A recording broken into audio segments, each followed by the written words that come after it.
for president are nominated, an election shall be held in each constituency. An election shall be held in each constituency. A returning officer is defined in Section 2 of the Elections Act as a person who conducts an election. The chairman is merely enabled to declare. The conduct of the election, by dint of Article 138(2), is by 290 returning officers. The notice that they were required to publish under Regulation 12(2) was never published. The 290 notices from the 290 returning officers was never published. There is no position like the national returning officer. So the first infraction is that there are no notices. The chairman constitutes himself as the national returning officer, and the notices are not published. The chairman gazetted himself. I believe the gazette notice is the gazette notice, I think it is the 22nd or 28th of May. He gazetted himself as the national returning officer. As a matter of good electoral practice, returning officers are gazetted with deputies. The chairman gazetted himself with no deputy.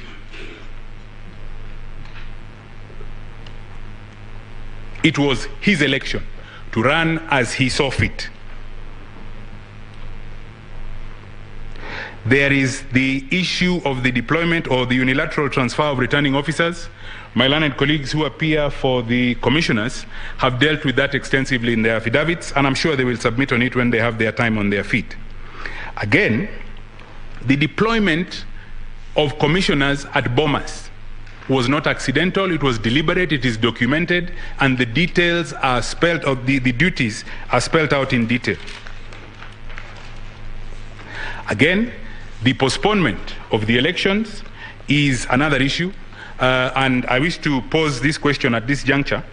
We have interpreted constitutional time as being strict, but the chairman of the IEBC has on more than one occasion dealt with constitutional time as if it is elastic. The elections that he postponed on the 8th of August were not the first elections that he postponed. In the second week of March 2000, the then sitting MP for a constituency in Kwale called Msambweni passed away. The Constitution provided that by-election be held within 90 days. That by-election was not held until the 20th of December 2000, or not 2000, 2020. Again, that is another election that was postponed, and it just went by. The manner in which the commission conducted itself, or the chairman conducted himself, around the commission dealing with these very petitions is also instructive in the manner in which the chairman had, assumed certain roles and capacities to himself. I wish to refer to the affidavit of Juliana Cherere, filed in this court on the 26th of August. And I wish to refer members of the court to the to annexure JC12.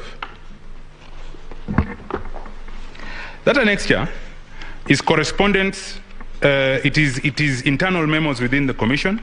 The first one is signed by the 4 commissioners, and it is a request for a special meeting whose agenda is to deliberate the commission's position in light of the presidential elections petition filed in court on the 22nd of August. That letter is dated the 24th of August, 2 days after the petition is filed. Annexure JC12 or JC13 is a follow-up to that letter.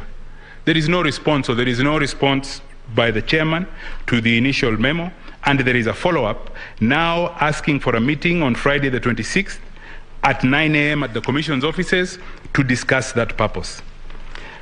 Of tremendous importance is the letter, or is the internal memo exhibited as JC14. This is a response to the request for a meeting. This one is not under the hand of the chairman, but under the hand of the CEO, where he convenes that meeting for today, the 31st, the first day of hearing. Is that a chairman acting in the best interest of the commission? Is that a chairman acting constitutionally responsibly? The effect of the unconstitutionality in the election was dealt with by this